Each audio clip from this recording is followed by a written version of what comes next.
Hello everyone, good morning. સ્વાધ્યાય 8.1 આપણું ચાલી રહ્યું છે. 5 દાખલા મેં તમને લાસ્ટ લેક્ચરમાં કરાયા હતા અને એ સિવાય ઉપવલયનું, વર્તુળનું, વક્ર y sin x અને તે પરથી y cos x એના વિશે માહિતી આપી હતી. આજે છઠ્ઠા દાખલાથી આપણી ગાડી આગળ લઈ જઈએ છીએ. હોપ તમે એ બધા દાખલા તૈયાર કર્યા હશે અને સૂત્રો ખાસ યાદ રાખજો. સૂત્રો નથી પણ સૂત્રો માટેની આખી માહિતી છે. સૂત્રો બનાવવાના છે દરેક દાખલામાં. જો વર્તુળ x² + y² = 4, છઠ્ઠો દાખલો. એટલે ઉગમ બિંદુ કેન્દ્ર અને બે એકમ ત્રિજ્યા વાળું વર્તુળ થયું. વર્તુળ x² + y² = 4. રેખા x √3y. રેખા x √3y માં અચળ પદ નથી, x અને y વાળું જ પદ છે. પરિણામે તે ઉગમ બિંદુમાંથી પસાર થાય છે. તો વક્ર વર્તુળ તથા રેખા અને x અક્ષ દ્વારા આવૃત પ્રથમ ચરણમાં આવેલ પ્રદેશનું ક્ષેત્રફળ મેળવો. ભાઈ, પ્રથમ ચરણમાં આવેલ પ્રદેશનું ક્ષેત્રફળ મેળવો એટલે આ વસ્તુ તમે આકૃતિ વગર સમજી ના શકો. એટલે જ મેં કીધું છે કે હું 100% દાખલામાં આકૃતિ દોરવાનો છું. આકૃતિ વગર કોઈક દાખલા કરી શકાય છે. આકૃતિના માર્ક નથી, પણ સમજણ સાથે દાખલો કરવો હોય તો આકૃતિ એટલી જ જરૂરી છે. હવે જો આકૃતિમાં આપણું જે વર્તુળ છે એ ઉગમ બિંદુ કેન્દ્ર અને બે એકમ ત્રિજ્યા વાળું વર્તુળ છે. પરિણામે વર્તુળની ત્રિજ્યા 2 એકમ હોવાથી બિંદુ B ના યામ થશે 2 0. આ છે રેખા x √3y. આ રેખાનું નામ છે x √3y. x √3y આ રેખાનું નામ છે. હવે આ રેખા વર્તુળને જે બિંદુમાં છેદે છે એ બિંદુના યામ આપણે જોવા છે. તો એ કેટલા મળશે એ આપણે નક્કી કરવું છે. એના પછી m ના યામ આપણે નક્કી કરી શકીએ, રાઈટ? હવે વર્તુળ અને રેખાનો છેદ જોઈતો હોય તો જો બંનેના સમીકરણ પરથી આપણે છેદ બિંદુના યામ શોધી શકીએ છીએ. એ શોધીએ અહીંયા. તો જો પહેલા આ બિંદુ છે આપણી પાસે 0 0. સૌથી પ્રથમ વર્તુળ અને રેખાનું છેદ બિંદુ a ના યામ મેળવીશું. વર્તુળ અને રેખાના છેદ બિંદુ માટે વર્તુળ અને રેખાના છેદ બિંદુ માટે હું x ની જગ્યાએ √3y એટલે કે x² ની જગ્યાએ 3y² મૂકીશ. સો 3y² + y² = 4. so 4y² = 4. therefore y² = 1. therefore y is equal to ±1. માટે y is equal to 1. કારણ શું? પ્રદેશ પ્રથમ ચરણમાં છે. હવે એક છેદ બિંદુ આ પણ છે જેનો ym -1 મળશે, પણ આપણને માત્ર પ્રથમ ચરણના પ્રદેશનું ક્ષેત્રફળ શોધવાનું કીધું છે એટલે આપણે આમાં રસ રાખવાનો નથી. તો y = 1 મને મળ્યું એટલે આ a નો ym 1 છે. જો હું y = 1 લઈશ તો મને x √3 મળશે. માટે a ના યામ થશે √3 1. એમાંથી x અક્ષ પર લંબ લેતા લંબાત ધારો કે m છે. એમાંથી x અક્ષ પર લંબ લેતા લંબાત ધારો કે m છે, જે x અક્ષ પરનો બિંદુ છે. વળી am રેખા શિરોલંબ બનશે. આથી તે રેખા પરના તમામ બિંદુનો xm સમાન થશે અને ym એટલે 0 થશે કે તે x અક્ષ પરનો બિંદુ છે. હવે આ દાખલો તમે આટલા દાખલા કર્યા પછી કહી દઉં કે હટકે દાખલો છે. અત્યાર સુધી કરેલા દાખલાને અને આ દાખલાને કોઈ જ સંબંધ નથી. કેમ? તો કે તમારે કયા પ્રદેશનું ક્ષેત્રફળ મેળવવું છે. હવે સમજો બરાબર. વર્તુળ રેખા x √3y અને x અક્ષનું પ્રથમ ચરણ એટલે આ પ્રદેશનું ક્ષેત્રફળ મેળવવું છે. હવે તમારે આ પ્રદેશ આખો નું ક્ષેત્ર જેને આપણે વૃત્તાંશ પણ કહો છો 10મા ધોરણ પ્રમાણે વૃત્તાંશ OABO એવું થાય. તો આના માટે આપણી પાસે જે પેલા ચાર પદો જોઈએ કે વક્ર, બે રેખાઓ અને એક અક્ષ. એક વક્ર, બે રેખાઓ અને એક અક્ષ. અહીંયાથી કશું જ જળવાતું નથી. વક્ર છે બે. હવે જો રેખાઓમાં યા તો શિરોલંબ રેખાઓ જોઈએ યા તો સમક્ષિતિજ રેખાઓ જોઈએ. તો નથી અહીંયા શિરોલંબ રેખાઓ કે નથી અહીંયા સમક્ષિતિજ રેખાઓ. એ બધું આપણે અહીંયાથી ફલિત કરવાનું છે. તો એક વસ્તુ તમે જુઓ કે આ જે ભાગ છે એને હું બે ભાગમાં વહેંચી અને આપણા ફોર્મેટ પ્રમાણે હું એને બનાવી શકું છું. જેમ કે આમાંથી પસાર થતી આપણે એક રેખા જ વિચારી લઈએ. તો આ રેખાનો એક્સિયમ અચળ છે. આ રેખાનો એક્સિયમ અચળ છે એટલે આ રેખાનું સમીકરણ થશે x √3. x √3 આ રેખાનું સમીકરણ થશે. અને આ જે બિંદુ B છે જેના યામ 2 0 છે એમાંથી પસાર થતી શિરોલંબ રેખા નું સમીકરણ થશે x = 2. તદુપરાંત ઉગમ બિંદુમાંથી પસાર થતી શિરોલંબ રેખાનું સમીકરણ છે x = 0. એટલે મને અહીંયા ત્રણ રેખાઓ મળી. એક x = 0, બીજી x √3 અને ત્રીજી x = 2a. હવે જો આખું ફોર્મેટ કેવી રીતે બનાવી છે તો અહીંયા તમારે શું કરવું પડશે કે એના દ્વારા ઘેરેલા ક્ષેત્રફળને બે ભાગમાં વહેંચવું પડશે. એક આને નામ આપીએ છીએ I1 અને આને નામ આપીએ છીએ I2. દાખલા તરીકે હું I1 ની વાત કરું. જો હું I1 ની વાત કરું તો I1 જે ક્ષેત્રફળ છે એના માટે જવાબદાર વક્ર થશે રેખા. હવે પ્રશ્ન એ થાય કે સાહેબ રેખા વક્ર કેવી રીતે હોય? અહીં વક્રનું અર્થઘટન વળેલું નથી. આપણો ગુજરાતી ભાષાનો શબ્દ વિચારીએ તો વક્રનો મીનિંગ થાય કે વક્ર આકાર. વક્ર આકાર એટલે વળેલું, પણ વક્ર એટલે બિંદુઓનો ગણ. કેમ? તો કે વર્તુળ એ વક્ર છે, બિંદુઓનો ગણ છે. પરવલય વક્ર છે, બિંદુઓનો ગણ છે. ઉપવલય વક્ર છે, બિંદુઓનો ગણ છે. અતિવલય વક્ર છે, બિંદુઓનો ગણ છે. અને રેખા પણ વક્ર છે કારણ કે તે બિંદુઓનો ગણ છે. તો વક્ર એટલે બિંદુઓનો ગણ. તો આ પ્રદેશ માટે જવાબદાર વક્ર થશે રેખા x √3y. બરાબર છે. તો આ જે I1 છે એના માટે મને ચાર પદો જે જોઈતા હતા એ મળી ગયું. પહેલું વક્ર રેખા x √3y, રેખા x = 0, x √3 અને x અક્ષ. એની મદદથી મને આ ભાગનું ક્ષેત્રફળ મળશે. જો આ પ્રદેશ જ્યાં સુધી ચાર પદો નહીં મળે ત્યાં સુધી મેળ નહીં પડે. હવે I2 ની વાત કરીએ તો I2 માટે જવાબદાર વક્ર થશે વર્તુળ. એમાં રેખાનો કોઈ ફાળો જ નથી.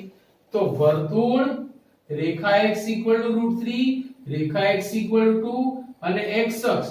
તો આ જે ભાગ છે આ ભાગ એના માટે જવાબદાર વક્ર થશે વર્તુળ. એટલે અહીંયા જે બે જુદા જુદા પ્રદેશો છે એમનો આપણે સરવાળો કરીશું એ આપણું માંગેલ પ્રદેશનું ક્ષેત્રફળ મળશે. તો એટલે દાખલો આખો આપણો કેવો થઈ ગયો? હટકે. બરાબર યાદ રાખજો કે માંગેલ પ્રદેશનું ક્ષેત્રફળ અહીં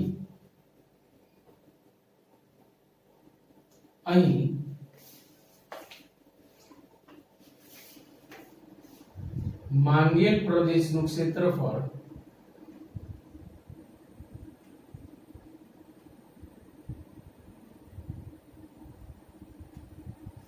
is equal to mod I1 plus mod I2, જ્યાં I1 is equal to, હવે I1 તો કે વક્ર તરીકે રેખા છે. I1 is equal to વક્ર x = √3y તથા આના માટે રેખાઓ જવાબદાર એક y અક્ષ પોતે અને એક x = √3. તો વક્ર s = √3y તથા રેખાઓ x = 0, x equal to √3 અને x અક્ષ વડે આવૃત પ્રદેશનું ક્ષેત્રફળ તથા I2 તો I2 માટે જવાબદાર વક્ર થશે વર્તુળ. વર્તુળ એ જવાબદાર વક્ર થશે આ રેખા x √3 અને x 2. તો I2 વક્ર x² y² 4 તથા રેખાઓ x √3 x 2 અને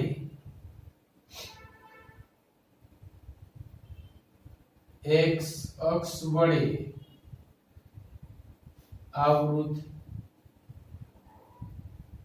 પ્રદેશનું ક્ષેત્રફળ. સો હવે બંને પ્રદેશના ક્ષેત્રફળ શોધી અને આપણે તેમનો સરવાળો કરવો છે. તો પહેલા મેળવીશું I1. હવે I1 માં રેખાઓ x માં છે, અક્ષ તરીકે x છે, તો વક્ર પણ x માં હોવો જોઈએ.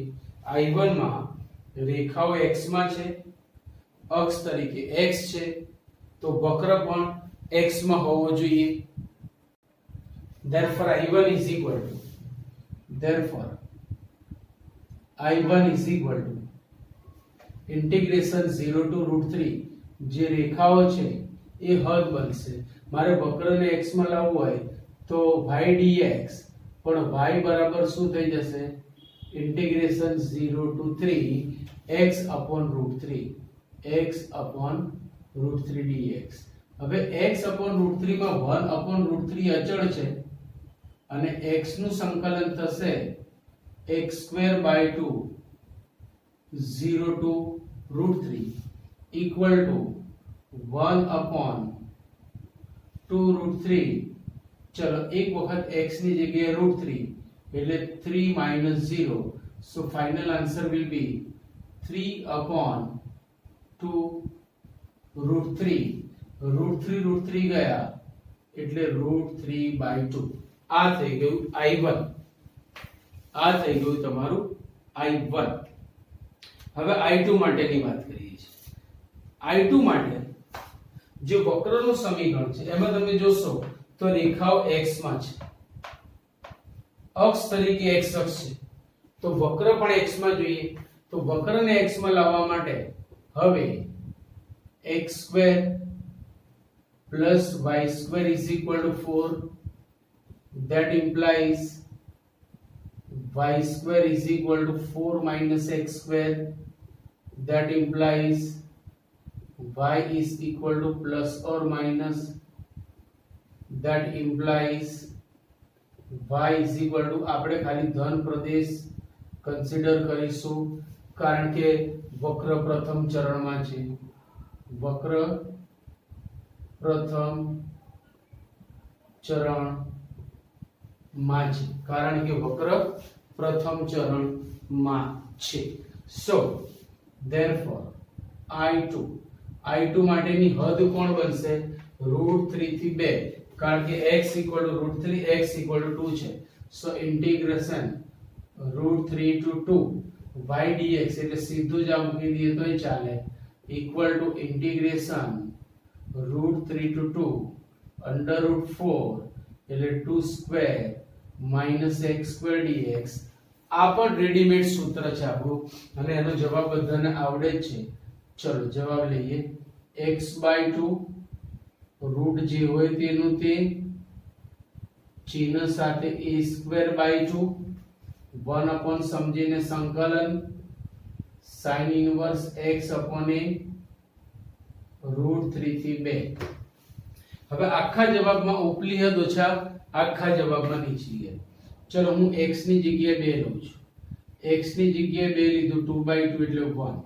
અહીંયા x ની જગ્યાએ 2 લીધું એટલે 0 પ્લસ 4/2 એટલે 2. x ની જગ્યાએ 2 લેશો તો આ થશે sin ઇનવર્સ 1. આ વાત થઈ ઉપલી હદની. ઓછા નીચલી હદ x ની જગ્યાએ √3 લઈએ તો જો આ થશે √3/2 into under route 4 minus route 3 નો વર્ગ એટલે 3 એટલે 1 પ્લસ 4/2 એટલે 2 આ થશે sin ઇનવર્સ રૂટ 3/2 આ થશે sin inverse root 3/2 so equal to 0 sin inverse 1 એટલે pi/2 2 ટાઈમ્સ pi/2 માઈનસ આ થયું રૂટ 3/2 આગળ ચિહ્ન માઈનસ એટલે માઈનસ થશે અને પ્લસ આ plus minus minus 2 sin inverse root 3/2 sin inverse root 3/2 એટલે pi/3 બને કારણ કે sin pi/3 એ રૂટ 3/2 છે સો ઇક્વલ ટુ 2 2 એટલે pi minus 2 pi/3 minus route 3/2 આ બંનેમાં 3 લસા લઈએ તો 3 pi માઈનસ 2 pi એટલે pi/3 માઈનસ રૂટ 3/2 હવે યાદ રાખો કે આ ક્ષેત્રફળ છે ક્ષેત્રફળ હંમેશા ધન હોય તો જો રૂટ 3/2 નું મૂલ્ય મોટું હોય ને તો pi/3 માઈનસ રૂટ 3/2 ઋણ થાય પણ ખરેખર અહીંયા pi/3 મોટા છે pi/3 એટલે pi ની જગ્યાએ 3.14 મૂકો તો 3.14 ભાગ્યા 3 એટલે 1 પોઈન્ટ સમથિંગ આવશે જ્યારે રૂટ 3 એટલે 1.7 છે 1.7 ભાગ્યા 2 કરશો એટલે 9.9 so it is greater than એટલે આ ધન જ છે પણ કોઈક દાખલામાં એવું થતું હોય છે કે આમ ઊંધું આવે તો આપણે માનાંક લઈને આમ સીધું કરવાનું રહે તો હવે માંગેલ પ્રદેશનું ક્ષેત્રફળ એ આપણો જવાબ થશે માંગેલ પ્રદેશનું ક્ષેત્રફળ અહીંયા હશે therefore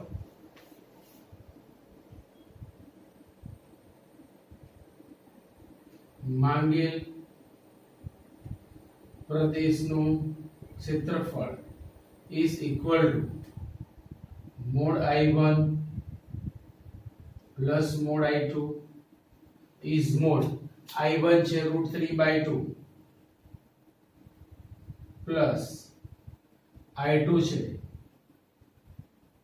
pi/3 minus root 3/2 કૌંસ છોડીએ તો root 3/2 ધન જ છે प्लस pi/3 माइनस रूट 3/2 ये चल बसे तो बच्યું શું equal to pi/3 which is our zingo answer and बढ़िया सम યાદ રાખજો એક જ દાખલો થયો છે જી બે ભાગમાં વહેંચાયેલું છે આ એક પહેલો દાખલો એવો છે કે જે આગળના દાખલા કરતા હટકે છે સો પ્લીઝ આને ઇગ્નોર ના કરતા કારણ કે જે દાખલા નીકળી ગયા છે માટે આ સૌથી શ્રેષ્ઠ દાખલો બની ગયો છે સો પ્લીઝ લખી લો આટલું દાખલા નંબર 7 સારા દાખલાઓમાંનો એક દાખલો પણ અઘરો નહીં શબ્દો થોડા ધ્યાનથી સમજી લો તો જો શું કીધું છે રેખા x a √2 જે શિરોલંબ રેખાનું સમીકરણ છે કારણ કે x બરાબર અચળ છે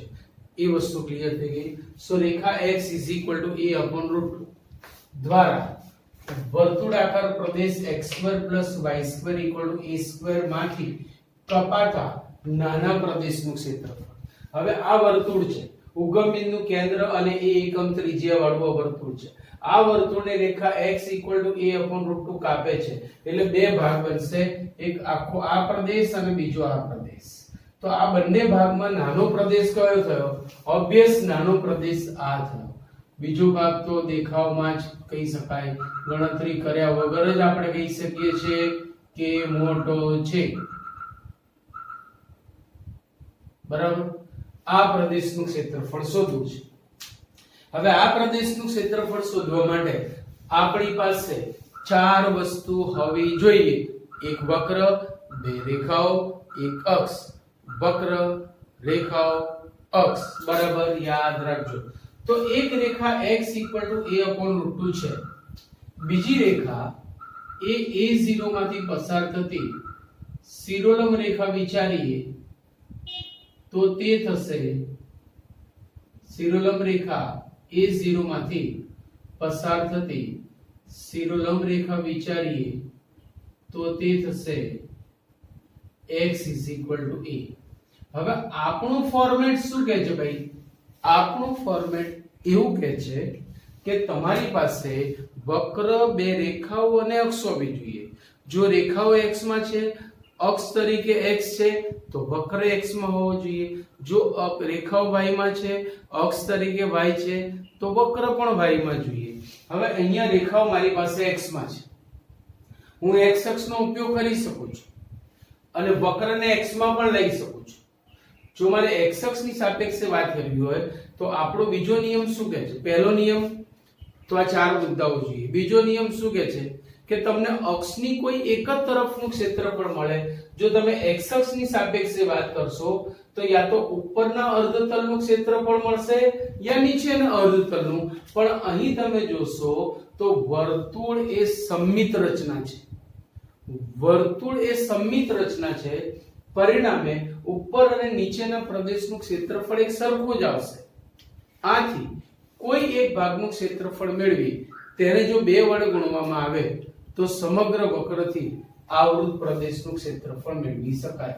જેમ કે હું માત્ર આ ભાગનું ક્ષેત્રફળ મેળવું છું પહેલા ચરણમાં, પછી એને 2 વડે ગુણી દઈશ એટલે મને સમગ્ર વક્રથી આવૃત પ્રદેશનું ક્ષેત્રફળ મળી જાય. બરાબર છે? તો આ ભાગનું ક્ષેત્રફળ શોધવા માટે આપણું ફોર્મેટ પણ તૈયાર થઈ ગયું. જો વર્તુળ x² + y² = a². હવે રેખાઓ x માં છે એટલે હું વક્ર પણ x માં લઈશ, માટે y ના સૂત્રનો કરતો બનાવીશ. માટે y² = a² - x². therefore y is equal to plus or minus root a² minus x². therefore y is equal to root a² minus x². કારણ વક્ર પ્રથમ ચરણમાં છે. આપણે શોધવાના છે જે ક્ષેત્રફળ, એના માટે ખાલી પહેલું ચરણ જ કન્સિડર કરીશું અને પહેલા ચરણમાં x અને y એમ થવાનું. therefore વક્ર y is equal to root a² minus x² તથા રેખાઓ x equal to a upon root 2, x is equal to a upon root 2, x is equal to a એટલે કે આ રેખા અને x અક્ષ વડે આવૃત પ્રદેશનું ક્ષેત્રફળ is equal to 2 mod I. કેમ? તો કે જોઈએ છે આખો, પણ આને 2 વડે ગુણીશું. જ્યાં લખીશું આમ, જ્યાં I is equal to વક્ર y is equal to root a² minus x². અહીંયા x અક્ષ નહીં લખીએ, આવૃત નાના પ્રદેશનું ક્ષેત્રફળ.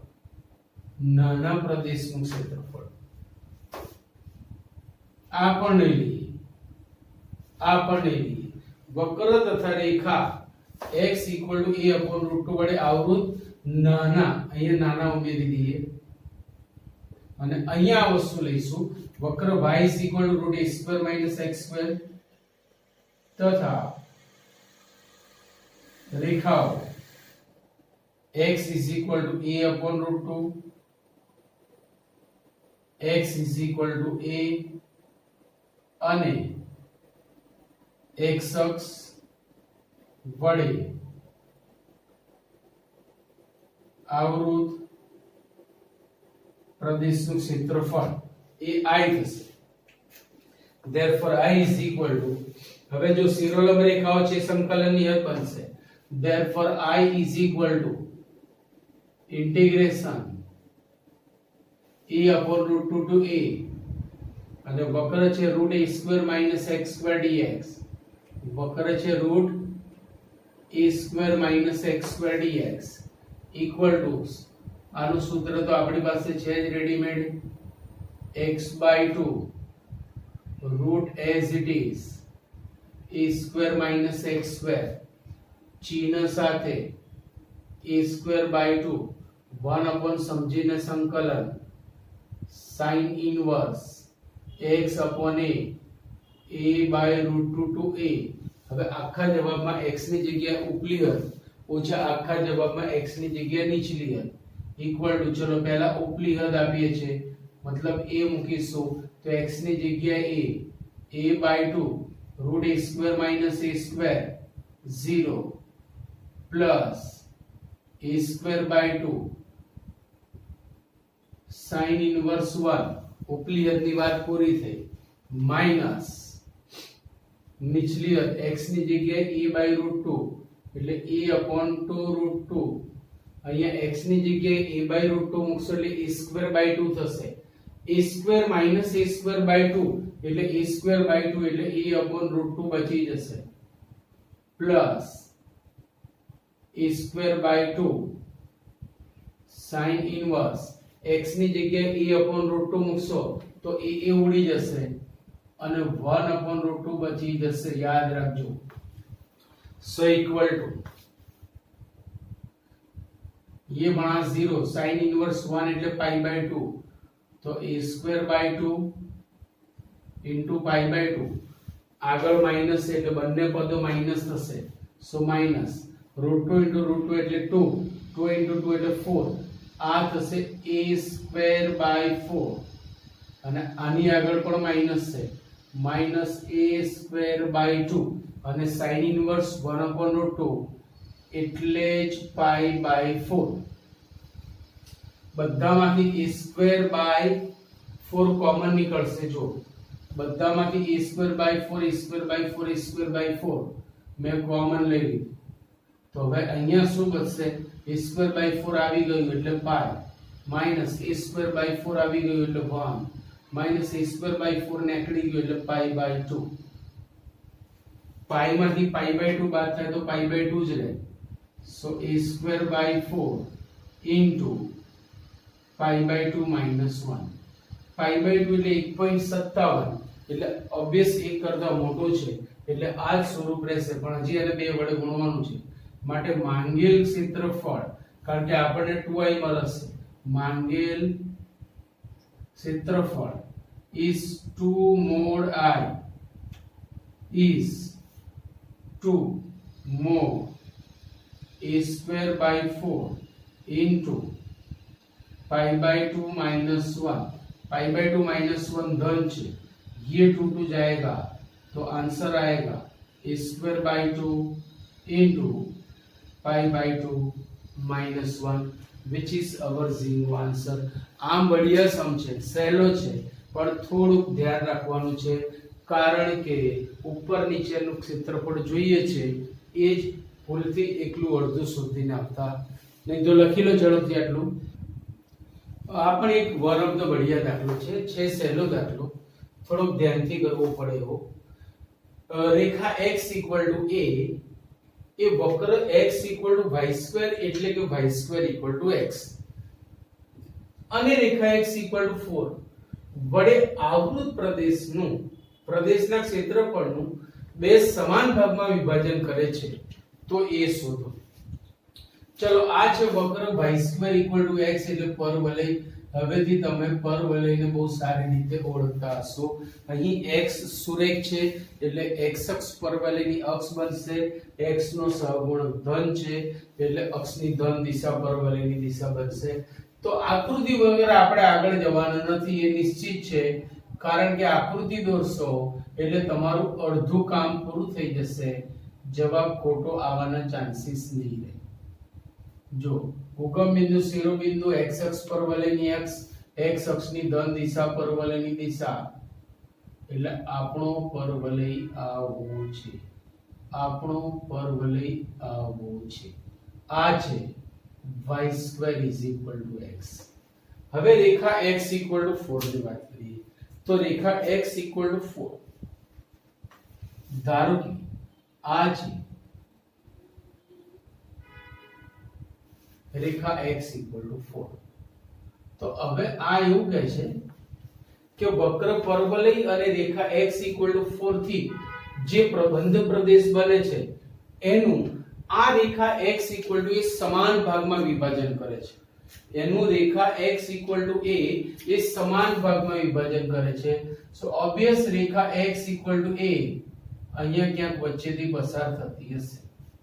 એટલે એનો કહેવાનો મતલબ કે જેટલું આ ભાગનું ક્ષેત્રફળ એટલું જ આ ભાગનું ક્ષેત્રફળ. આનું નામ છે રેખા x = a. અને આ આપણી જૂની જાણીતી લોક લાડેલી y અક્ષ જેનું સમીકરણ છે રેખા x = 0. તો આટલા પ્રદેશનું ક્ષેત્રફળ બરાબર આટલા પ્રદેશનું ક્ષેત્રફળ એવું એમનું કહેવું છે. એના માટે હું એમ કહું કે આ રચના x અક્ષ પ્રત્યે સમમિત છે. એટલે જેટલું ઉપરનું ક્ષેત્રફળ એટલું નીચેનું ક્ષેત્રફળ. તો ખાલી ઉપરના ભાગની ચર્ચા કરીએ તોય ચાલે. કેમ? તો કે આપણું સૂત્ર આપણને અક્ષની કોઈ એક તરફના પ્રદેશનું ક્ષેત્રફળ જ આપશે. તો એનાથી પણ આપણું કામ થઈ જશે. તો જો આ શું કહે છે કે ભાઈ આ ભાગનું ક્ષેત્રફળ બરાબર જ આ ભાગનું ક્ષેત્રફળ. તો બેવને સરખાવા છે. તો હું 0 થી a નું ક્ષેત્રફળ બરાબર a થી 4 નું ક્ષેત્રફળ લઉં તોય ચાલે. અથવા એમ કહું કે 0 થી 4 નું ક્ષેત્રફળ બરાબર 2 વખત 0 થી a નું ક્ષેત્રફળ તોય ચાલે. 0 થી 4 અને 0 થી a 2 વખત એ તમને જરા વધારે ઈઝી પડશે. તો આપણે લખવું કેવી રીતે અહીંયા એનું પહેલા ફોર્મેટ જોઈ લો પછી આપણે દાખલો ચાલુ કરીએ. જો રેખા x = a એ વક્ર y² = x. કેમ મેં y માં કન્વર્ટ x માં કન્વર્ટ કર્યું? તો આપણી પાસે રેખાડીઓ x માં છે. જો રેખાઓ x માં હોય અને અક્ષ તરીકે x અક્ષ હોય તો વક્ર પણ x માં જોઈએ. વક્રને x માં લાવવા માટે y ને સૂત્રનો કરતા બનાવીશું. તો રેખા x = a એ વક્ર y² = x અને x = 4 થી આવૃત પ્રદેશનું બે સમાન ભાગમાં વિભાજન કરે છે. આ સમાન ભાગમાં વિભાજન કરે છે માટે હવે તમે જોજો આ ફોર્મેટ માટે વક્ર y = √x y² = x therefore y = √x તથા હવે હું 0 થી 4 નું ક્ષેત્રફળ લઉં છું એના બરાબર 2 વખત 0 થી a નું ક્ષેત્રફળ. તો વક્ર y² = √x તથા રેખાઓ x = 0 x = 4 એટલે કુલ અને x અક્ષ વડે આવૃત પ્રદેશનું ક્ષેત્રફળ = 2 ટાઈમ્સ 2 વખત 0 થી a નું ક્ષેત્રફળ પણ આ જે ક્ષેત્રફળ છે એના માટે પણ જવાબદાર વક્ર તો પરવલય છે. તો 2 ટાઈમ્સ વક્ર y = √x તથા રેખાઓ x = 0 x = a અને x અક્ષ વડે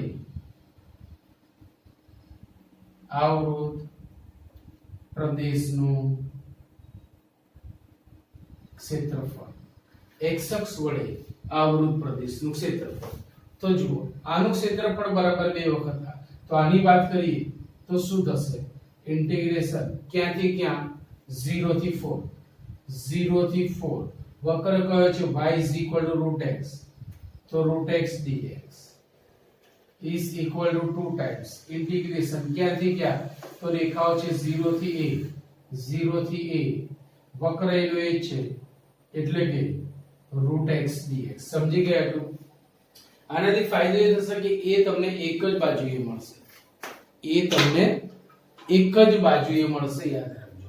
therefore હવે જોતા રહેજો √x એટલે x⁻² x રેઝ ટુ 1/2 નું સંકલન થશે x rays two 3/2 upon 3/2 0 to 4 equal to 2 times અહીંયા સંકલન તો એનું એ થશે x raised to 3/2 upon 3/2 it will be 0 to a બે બાજુએથી 3/2 ઉડી જશે અને આખા જવાબમાં ઉપલી ઓછા નીચલી x ની જગ્યાએ 4 લો તો 4 raised to 3/2 is equal to 2 times અહીંયા x ની જગ્યાએ a લો અને x ની જગ્યાએ 0 લેશો એટલે 0 થવાનું છે 2 times a raised to 3/2 આટલી વસ્તુ ખબર પડી ગઈ therefore a raised to 3/2 is equal to 4 raised to 3/2 હવે 4 નું વર્ગમૂળ 2 અને 2 નો ઘન 8 8 થશે તો 8 by આ 2 સામે ગયા એટલે કે 4 માટે a raised to 3/2 is equal to 4 હવે ઘાતાંક સામે જશે તો વ્યસ્ત થશે જેમ કે વર્ગ સામે જાય તો વર્ગમૂળ થાય ઘન સામે જાય તો ઘનમૂળ થાય 3/2 સામે જાય તો 2/3 થાય therefore a is equal to 4 raised to 2/3 જે માંગેલ કિંમત છે જે માંગેલ કિંમત છે સહેલો દાખલો છે પણ અવગણાય એવું બિલકુલ નથી સો આજે આપણે અહીંયા 3 દાખલા સુધી રાખીએ છીએ આવતી વખતે બીજા દાખલાઓમાં આગળ જઈશું પ્રેક્ટિસ ખૂબ જ જરૂરી છે સો નેક્સ્ટ લેક્ચરમાં મળીશું okay C you bye bye